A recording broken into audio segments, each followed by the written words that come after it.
ನಮಸ್ಕಾರ. ವಿ ನ್ಯೂಸ್ಗೆ ಸ್ವಾಗತ.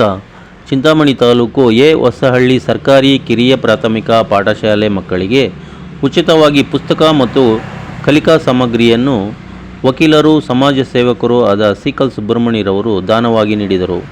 ಸತತ 3 ವರ್ಷಗಳಿಂದ ಸೀಕಲ್ ಸುಬ್ರಹ್ಮಣ್ಯರವರು ಉಚಿತವಾಗಿ ಪುಸ್ತಕ ಮತ್ತು ಕಲಿಕಾ ಸಾಮಗ್ರಿಯನ್ನು ವಿತರಣೆ ಮಾಡುತ್ತಿದ್ದಾರೆ ಎಂದು ಶಾಲೆಯ ಶಿಕ್ಷಕರಾದ ಪ್ರಶಾಂತ್ರವರು ಸೀಕಲ್ ಸುಬ್ರಹ್ಮಣ್ಯರವರನ್ನು ಅಭಿನಂದಿಸಿದರು. ಇದೇ ಸಂದರ್ಭದಲ್ಲಿ ಸುಬ್ರಹ್ಮಣ್ಯವರು ಮಾತನಾಡಿ, ಎಲ್ಲಕ್ಕಿಂತ ಶ್ರೇಷ್ಠ ದಾನ ವಿದ್ಯಾದಾನ.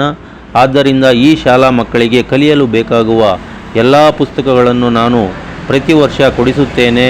ಮಕ್ಕಳು ವಿದ್ಯಾವಂತರಾಗಿ ಶಾಲೆಗೆ, ಪೋಷಕರಿಗೆ, ಊರಿಗೆ ಹೆಸರು ತರಬೇಕು ಎಂದು ಶುಭ ಹಾರೈಸಿದರು. ಈ ಸಂದರ್ಭದಲ್ಲಿ ಶಾಲೆಯ ಮುಖ್ಯೋಪಾಧ್ಯಾಯರಾದ ನೂರ್ ಪಾಷಾ, ಸೀಕಲ್ ನಾಗರಾಜ್, ಮುನಗನಹಳ್ಳಿ ವಿ ಶ್ರೀನಿವಾಸನ್ ಮತ್ತು ಹೊಸಹಳ್ಳಿ ಗ್ರಾಮಸ್ಥರು ಭಾಗವಹಿಸಿದ್ದರು.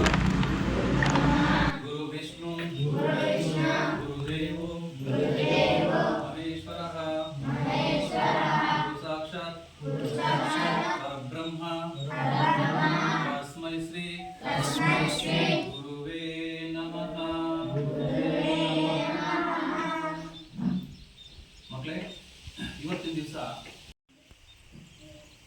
ಯಾಕಂದ್ರೆ ನಾವು 3 ವರ್ಷಗಳಿಂದ 2021-22ರಲ್ಲಿ ನಮ್ಮ ಮಣ್ಣನಿ ಕ್ರಾಸಲ್ಲಿ ನಾವು ಈ ಥರ ನಿಮ್ಮ ಜೊತೆ ಬೆರೆತು ಓದಿರ್ತಕ್ಕಂಥವರೆಲ್ಲ ಸೇರಿ ಒಂದು ಕಡೆ ಸ್ನೇಹ ಮಿಲನ ಕಾರ್ಯಕ್ರಮ ಮಾಡಿದಾಗ ಅಲ್ಲಿ ತಮ್ಮ ಶಾಲೆಯ ಮತ್ತು ಅವರ ಬದುಕಿನ ಪ್ರತಿಯೊಬ್ಬರು ಅವರವರ ಅನುಭವಗಳನ್ನು ಹಂಚ್ಕೋತಾ ಇದ್ರು. ಆಗ ನಮ್ಮ ಪ್ರಶಾಂತ್ ಸರ್ ಅವರು ಅವರ ಶಾಲೆಯಲ್ಲಿರ್ತಕ್ಕಂಥ ಅವರ ಇದುವರೆಗೂ ಅವರು ಅನುಭವಿಸ್ಕೊಂಡು ಶಾಲೆಯಲ್ಲಿ ಏನು ಬೇಕಾಗುತ್ತೆ ಒಂದು ವರ್ಷಕ್ಕೆ 2 ಲಕ್ಷ, 3 ಲಕ್ಷ, 5 ಲಕ್ಷ, 10 ಲಕ್ಷ ತಗೊಳ್ಳೋರಿದ್ದಾರೆ. 24 ಗಂಟೆ ಓದಿಸೋರಿದ್ದಾರೆ. ತಂದೆ ತಾಯಿಗಳು ಓದಿಸ್ತಾರೆ. ಓದಿಲ್ಲ ಅಂದ್ರೆ ಈಗ ತುಂಬಾ ಪ್ರೆಷರ್ ಮಾಡ್ತಾರೆ, ಫೋರ್ಸ್ ಮಾಡ್ತಾರೆ. ಮಕ್ಕಳು ಡಿಪ್ರೆಷನ್ಗೆ ಹೋಗಿ ಆತ್ಮಹತ್ಯೆ ಮಾಡ್ಕೊಳ್ಳೋ ಮಟ್ಟಕ್ಕೂ ಬರ್ತದೆ. ಅಷ್ಟು ಓದು ಓದು ಓದು ಓದು ಆಟ ಇರೋದಿಲ್ಲ, ಪಾಠ ಇರೋದಿಲ್ಲ, ನೆಲಿ ಕಲಿ ಏನಿರೋದಿಲ್ಲ, ಬರೀ ಓದೋದು. ಮಗು ಏನಾಗ್ತದೆ, ಒಂದು ಪುಸ್ತಕ ಆಗ್ತದೆ ಹೊರತು ಗ್ರಂಥಾಲಯ ಆಗೋದಿಲ್ಲ, ಜ್ಞಾನ ಭಂಡಾರ ಆಗೋದಿಲ್ಲ. ಒಂದು ಪುಸ್ತಕ ಆಗ್ಬಿಡ್ತಾರೆ, ಅದಕ್ಕೆ ಏನಾದ್ರು ಹೇಳಿದ್ರೆ ಇದು ಹೇಳ್ತಾರೆ ಹೊರತು ಬೇರೆ ಬದುಕಿನ ಬಗ್ಗೆ ಏನು ಗೊತ್ತಿರೋದಿಲ್ಲ. ಆದ್ರೆ ನಮ್ಮ ಸರ್ಕಾರಿ ಮಕ್ಕಳು ಕೇಳಿದ್ರೆ ಅವ್ರಿಗೆಲ್ಲ ಗೊತ್ತು, ಎಲ್ಲ ಗೊತ್ತು. ಅವ್ರನ್ನ ಈಗಿಂದ ಹೊರಗಡೆ ಬದುಕಕ್ಕೆ ಹೋಗು ಅಂದ್ರೆ ಸಂಜೆ ಒಳಗಡೆ ಊಟ ಅವ್ರು ಸಂಪಾದಿಸ್ಕೊತಾರೆ. ಅದೇ ಹೊರಗಿನ ಮಕ್ಕಳು, ಪ್ರೈವೇಟ್ ಮಕ್ಕಳು ಮತ್ತು ಸಿಟಿ ಮಕ್ಕಳು ಹೊರಗಡೆ ಅವ್ರು ಹೊರಗಡೆ ಈ ರೂಟ್ ದಾರಿ ಹೋಗಲ್ಲ. ಇದು ಅವ್ರ ವೀಕ್ನೆಸ್. ವಾಸ್ತವನ ಸ್ಥಿತಿನ ಅರ್ಥ ಮಾಡಿಸಿದ್ರು ಅಂತ ಹೇಳಿ ಆ ಕೇಸನ್ನು ನಾನು ಪರವಾಗಿ ಮಾಡೋದು. ಹೀಗಾಗಿ ಪ್ರತಿಯೊಂದು ಆ ಥರದ್ದು ಹಳ್ಳಿಗಳಲ್ಲಿಂದಾನೆ, ಈ ಥರದ ಬಡತನದಿಂದಾನೆ ಒಂದು ದೊಡ್ಡ ಕುಸುಮ ಅಥವಾ ಒಂದು ದೊಡ್ಡ ತೇಜಸ್ಸು ಹುಟ್ಟೋದು. ಹಾಗಾಗಿ ಮಕ್ಕಳಿಗೆ ನಾನು ಹೇಳ್ತಾ ಇದ್ದೀನಿ, ಕಷ್ಟಪಡಿ. ಈ ಥರದ ಶಿಕ್ಷಕರು ಸಿಗೋದು ನಿಮ್ಮ ಊರಿನ ಅದೃಷ್ಟ ಮತ್ತು ನಿಮ್ಮೆಲ್ಲರ ಪುಣ್ಯ. ಅದಕ್ಕಾಗಿ ಈಗ ಆಗ್ಬೋದು ಅಥವಾ ಮುಂದೆ ಆಗ್ಬೋದು ನಿಮ್ಮ ಶಾಲೆಗೆ ಮಕ್ಕಳಿಗೆ ಅವ್ರಿಗೆ ಪುಸ್ತಕನೇ ಬಿಟ್ಟು ಬೇರೆ ಏನೇ ಆಗಿರಲಿ ಖಂಡಿತ ನೀವು ನನಗೆ ಆಜ್ಞೆ ಮಾಡಿದ್ರೆ ಸರ್, ನಾನು ಅದನ್ನ ಪಾಲಿಸ್ತೀನಿ. ಇಲ್ಲ ಪರವಾಗಿಲ್ಲ, ನಾನು ಆಜ್ಞೆ ಅನ್ಕೋತೀನಿ. ನಮ್ಮ ಮಕ್ಕಳಿಗೆ ನಾವು ಎಷ್ಟೋ ಸಂಪಾದನೆ ಮಾಡ್ಬೋದು, ಅದೆಲ್ಲ ಬೇರೆ ಅಲ್ವಾ. ನನ್ನ ಮಗಳಿಗೆ ನಾನು 1 ಲಕ್ಷ ಕೊಟ್ಟು ಒಂದು ಕಂಪ್ಯೂಟರ್ ಕೊಡಿಸಿದ್ರೆ, ಲ್ಯಾಪ್ಟಾಪ್ ಕೊಡಿದ್ರೆ ಒಂದೇ ಓದ್ತಾರೆ. ಆದ್ರೆ ಬರೀ ಸಣ್ಣ ಅಮೌಂಟ್ ಕೊಟ್ಟರೆ ಇಲ್ಲಿ 23 ಜನ ಓದ್ತಾರೆ. ಅದು ನನಗೆ ಸಣ್ಣ ಸಂತೋಷ ಆಗುತ್ತೆ. ಯಾಕಂದ್ರೆ ನಾವು ಈ ವಯಸ್ಸಲ್ಲಿ ಓದುವಾಗ ನಮ್ಗೆ ಈ ಥರ ಪ್ಯಾಂಟ್ಗಳು ಇರಲಿಲ್ಲ, ಈ ಥರದ್ದು ಏನೂ ಇರಲಿಲ್ಲ, ಮಧ್ಯಾಹ್ನ ಊಟನೂ ಇರಲಿಲ್ಲ. ನಮ್ಮ 93 ಅಲ್ಲಿಂದ ಒಂದು 2ನೇ ಕ್ಲಾಸ್ 3ನೇ ಕ್ಲಾಸ್ ಅಂದ್ರೆ ಆಲ್ಮೋಸ್ಟ್ 80-85 ಆ ಟೈಮಲ್ಲಿ ಒಂದೇ ಬುಕ್ಕಲ್ಲಿ ಎಲ್ಲ ಇರ್ತಾ ಇತ್ತು. ಪೆನ್ಸಿಲ್ ಇದಿಲ್ಲ, ಒಂದು ಬಲ್ಬ ತಗೊಂಡ್ರೆ 3 ವರ್ಷ ಬರೀ ಬಲ್ಬ ಸ್ಲೇಟಲ್ಲಿ ಮುಗಿಸ್ಬಿಡ್ತಾ ಇದ್ವಿ.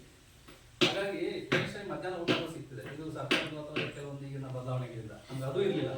ಕಷ್ಟ ಪಡ್ಕೊಂಡು ತೋಟದಲ್ಲಿ ನೀರು ಕಟ್ಕೊಂಡು ಮತ್ತೆ ಓಡಿ ಬಂದು ಸ್ಕೂಲಲ್ಲಿ ಕಲ್ತು ಬಂದಿಲ್ಲ ಅಂದ್ರೆ ಮಾಸ್ಟರ್ ಮನೆ ಮುಟ್ಕೊಂಡ್ ಬರ್ತಾ ಇದ್ರು. ಅವಾಗ ದೊಣ್ಣೆ ಹಾಕೊಂಡು ಮುಟ್ಕೊಂಡ್ ಬರ್ತಿದ್ರು. ಅಷ್ಟು ಒಂದು ಇದಿತ್ತು. ಈಗ ಯಾರು ಮುಟ್ಕೊಂಡು ಹೋದ್ರೆ ಮನೇಲಿ ಪೇರೆಂಟ್ಸ್ ಬೈದ್ಬಿಡ್ತಾರೆ, ಫೌಂಡೇಶನ್ ಲ್ಯಾಂಡ್ లేదు ಏಪ್ಪ ಇದೆ ಅಂತ. ಸರಿನಾ? ಅಟ್లా ಆಗಿದೆ. ಅದಕ್ಕೋಸ್ಕರ ನಿಮ್ಮೆಲ್ಲರ ಪುಣ್ಯ ಇದೆ. ನಿಮ್ಗೆ ಏನ್ ಬೇಕು, ಇನ್ನೂ ಸ್ಟ್ರೆಂತ್ ಜಾಸ್ತಿ ಆಗಲಿ ಅಂತ ಬಯಸ್ತೀನಿ. ಜೊತೆಗೆ ಇನ್ನೇನು ಬೇಕು ಎಲ್ಲವನ್ನ ಕೊಡೋದಕ್ಕೆ ನಾನು ತಯಾರಾಗಿದ್ದೀನಿ. ಅದೆಲ್ಲ ನನ್ನ ಪುಣ್ಯ ಅನ್ಕೋತೀನಿ. ಹಾಗಾಗಿ ದಯವಿಟ್ಟು ಎಲ್ಲ ವಿದ್ಯಾರ್ಥಿಗಳು ಇದನ್ನು ಸದ್ಬಳಕೆ ಮಾಡ್ಕೊಳ್ಳಿ. ಎಲ್ಲರೂ ಇದಕ್ಕೆ ಶಿಕ್ಷಕರೆಲ್ಲ ಪ್ರೋತ್ಸಾಹ ಮಾಡಿ. ಎಲ್ಲ ಒಳ್ಳೆಯದಾಗಲಿ ಅಂತ ಹೇಳ್ತೀನಿ. ಜೈ ಹಿಂದ್, ಜೈ ಕರ್ನಾಟಕ. ಈ ಥರ ದಾನಿಗಳು ಸಮಾಜಕ್ಕೆ ಯಾಕೆ ಬೇಕು ಅಂದರೆ ಇವ್ರನ್ನ ನೋಡಿ ಇನ್ನಷ್ಟು ಜನ ದಾನ ಮಾಡೋಕ್ಕೆ ಬರ್ತಾರೆ. ಏಕೆಂದರೆ ನೋಡಿ, ಶಾಲೆಗಳಲ್ಲಿ, ಸರ್ಕಾರಿ ಶಾಲೆಗಳಲ್ಲಿ ಓದುವಂಥದ್ದು ಸಾಮಾನ್ಯವಾಗಿ ಬಡ ಮಕ್ಕಳಿಗೆ ಈಗ ಉಳ್ಳವರು ಪುಸ್ತಕ ತಗೋಬೇಕಂದ್ರೂ ಕಷ್ಟ ಇರೋ ಕಾಲದಲ್ಲಿ ಅಂಥದ್ದು ಬಡ ಮಕ್ಕಳು ಬುಕ್ಸ್ ತಗೋಬೇಕು, ಸಮವಸ್ತ್ರ ತಗೋಬೇಕು ಅಂದರೆ ಕಷ್ಟ ಇದೆ. ಇಂಥ ದಾನಿಗಳಿಂದ ತುಂಬ ಮಕ್ಕಳಿಗೆ ಅನುಕೂಲ ಆಗುತ್ತೆ, ಅವರು ಮುಂದೆ ಓದಿ ವಿದ್ಯಾವಂತರಾಗಕ್ಕೆ ಸಹಕಾರಿಯಾಗುತ್ತೆ. ಇನ್ನಷ್ಟು ಇವರಿಗೆ ಸುಬ್ರಹ್ಮಣ್ಯ ಅವರಿಗೆ ಇನ್ನಷ್ಟು ದೇವರು ಆರೋಗ್ಯ ಐಶ್ವರ್ಯ ಶಕ್ತಿ ಕೊಡಲಿ, ಇನ್ನಷ್ಟು ದಾನ ಮಾಡಲಿ ಅಂತೇಳಿ, ಇನ್ನಷ್ಟು ಶಾಲೆಗಳು ಈ ಥರ ದತ್ತು ತಗೊಂಡು ಇನ್ನಷ್ಟು ಮಾಡಲಿ ಅಂತೇಳಿ ನಾನು ಅವರಿಗೆ ಶುಭ ಹಾರೈಸ್ತೀನಿ. 4 ಮಾತುಗಳನ್ನು